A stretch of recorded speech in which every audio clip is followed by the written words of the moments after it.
Thank you, Mr. Speaker. I want to begin by paying tribute to the emergency services, as the Prime Minister did, across the country, especially all those that responded to the Westminster attack last Wednesday and to those that turned out to help the victims of the New Ferry explosion last Saturday. Our thoughts remain with the injured and those who've lost loved ones, and we especially thank the police for their ongoing investigations. Could the Prime Minister assure us that the police will be given all the necessary support and resources to take them through this very difficult period in investigating what happened last Wednesday?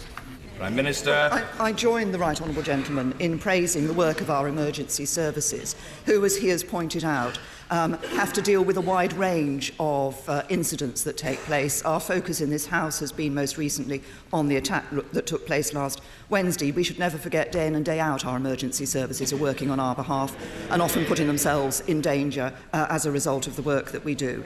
I can assure him I have, of course, been keeping in touch, as has my right honourable friend, the Home Secretary, with both the security services and the Metropolitan Police on the investigation that is taking place into the attack last week, and on looking forward to security arrangements, and I can assure him that they have the resources that they need to carry out their vital work. Jeremy Corbyn. Thank you, Mr. Speaker.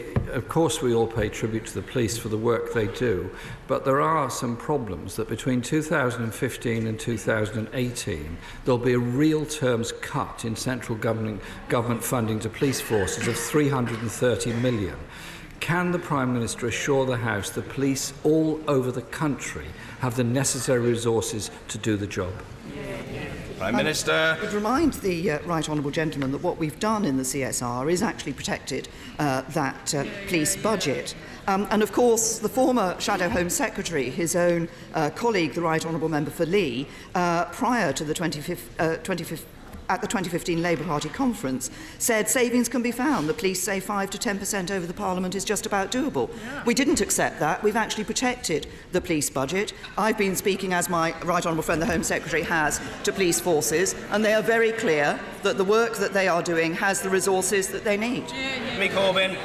Mr. Speaker, the Police Federation survey recently undertaken reveals that 55% of serving police officers say their morale is low due to the way in which their funding has been treated. Frontline policing is vital in tackling crime and terrorism. Since 2010, however, there are 20,000 fewer police officers, 12,000 less on the front line. So I ask the Prime Minister again, will she think again about the cuts to policing and guarantee policing on the front line will be protected so every community can be assured it's got the police officers it needs in their community? Prime Minister. Said to the right honourable gentleman, we have protected those police budgets, including, of course, the precept that they're able to raise locally.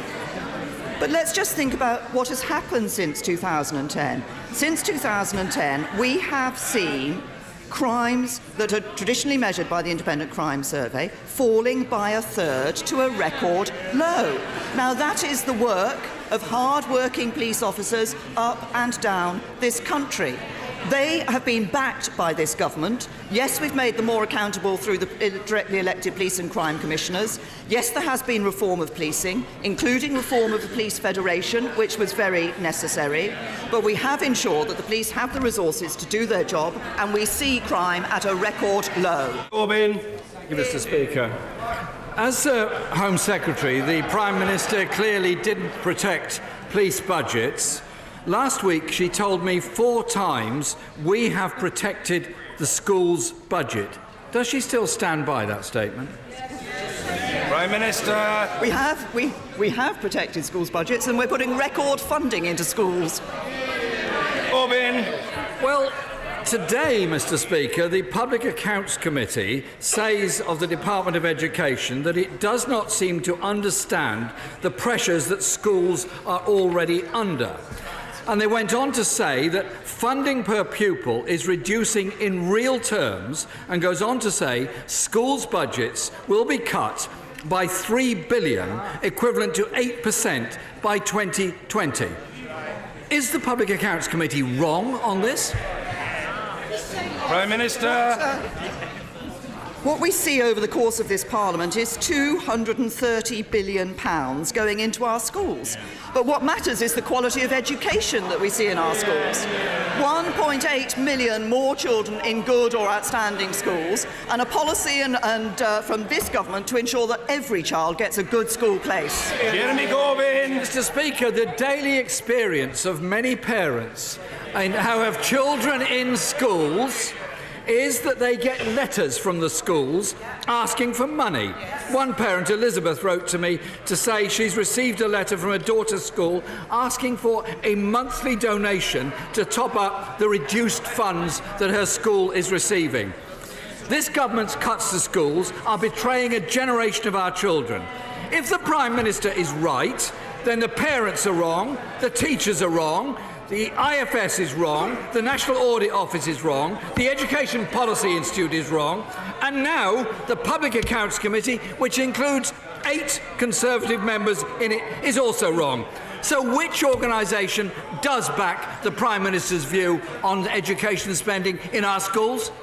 Prime Minister. I have to say to the right honourable gentleman that, as I've just said to him, we said we'd protect school funding, and we have. A real terms protection for the schools budget. We said we'd protect the money following children into schools, and we have. The schools budget reaches £42 billion as pupil numbers rise in 1920. But I also have to say to him that it is about what the quality of education that the children are receiving. 1.8 million more children in good or outstanding schools than under the Labour government. But I also say this to the right honourable gentleman because time and time again he stands up in PMQs and asks questions which would lead to more spending. Let's just look at what he's done recently. On the 11th of January, more spending. On the 8th of February, more spending. On the 22nd of February, more spending. On the 1st of March and the 8th of March, more spending.